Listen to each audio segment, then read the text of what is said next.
£1.5 billion. And I'll be trying to, through events like this, through the website, through writing to the Chancellor, try and put pressure on Alistair Darling to use the veto and to curb the RBS bonuses issue. And what's your message to the bankers? My message to the bankers is that they need to, well, it's a slight problem. Obviously, in a commercial bank, they can just thumb their nose at it. But with Royal Bank of Scotland, I'm a shareholder, as are most of the people standing around us here today. The British taxpayer own 84% of the shares of RBS. So we do have a right to have an opinion about what they do with the money that really they owe us. So my message to the bankers at Royal Bank of Scotland is, before you pay yourselves any bonuses, pay us back. And I'm hoping that that message will go out, that this campaign will be able to put down a marker that the people in Britain are no longer prepared to live in a society where the richest 10% are 100 times richer than the poorest 10%. The inequality that we've had in this country because we've tolerated excessive bonuses. In fact, we've celebrated excessive bonuses.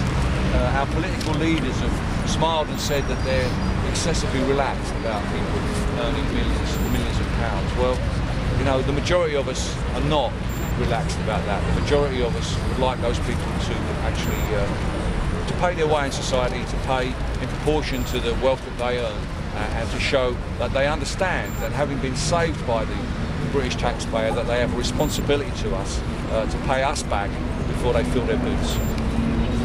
You're about to incur a £100 fine. I am. How far are you prepared to go? If you don't pay your fines, you could end up in jail. No, I don't think so. I think you'll find that refusing to pay is a civil thing rather than a criminal. If you avoid taxes, you might end up in jail.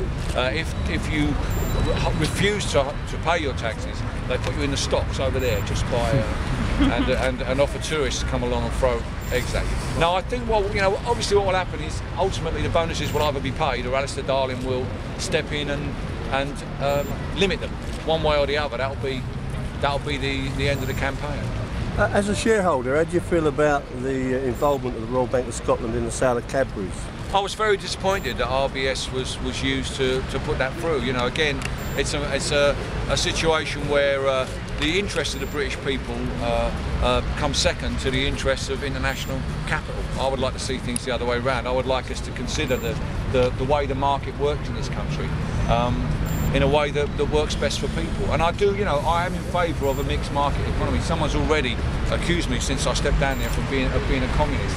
That's not what this is about. This is about living in a society that is at ease with itself, where people can earn a living, where people can get ahead, but where the gap between the people who have and the people who have not is not so great. We need to work really hard in the coming years to narrow that gap, so that we live in a society where we're at ease with ourselves, because there's two types of inequality. There's the actual inequality that people suffer because they are so poor, but there's also a kind of passive inequality that we all suffer in a society where consumerism is rammed down people's throats, but the majority of people aren't able to take part in the success of society. And it's that passive inequality that affects every single one of us in our communities. And if we could just deal with the real inequality in the same way as we deal with something like Afghanistan or Iraq, then I believe that the benefits for everybody in our society, people at the bottom, people in the middle, and people at the top,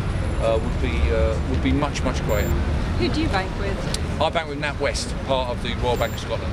Do you not think that you should be withdrawing your money? No, I don't actually blame the counter staff at NatWest in Bridport. I think they do a good job. They're facing huge cuts in their backroom clerical staff. They're not the people who are walking away with 1.5 billion. This is a very focused campaign. This is about the bonuses of very rich bankers. This is not about making life difficult for ordinary working people. Just one other thing quickly. You started this as an internet campaign. Today you've gone back to sort of grassroots by coming to Speaker's Corner. Is this the start of a new way of political campaigning, do you think? Well, I don't know. I mean, I'm just trying to find ways to make this issue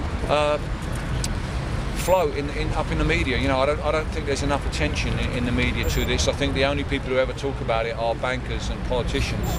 Ordinary people feel a great deal of frustration about this issue, and this is just one way to try and get it on the agenda. You know, we're probably 6 weeks away from the declaration of a general election.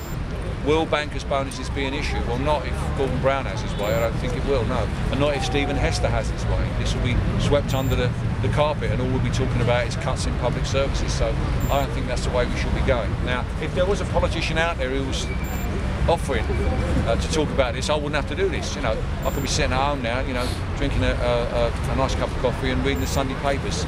The fact that there isn't any politician, there doesn't seem to be any mainstream politician willing to do anything about bankers' bonuses, is why I'm having to go to these lengths. Anybody else?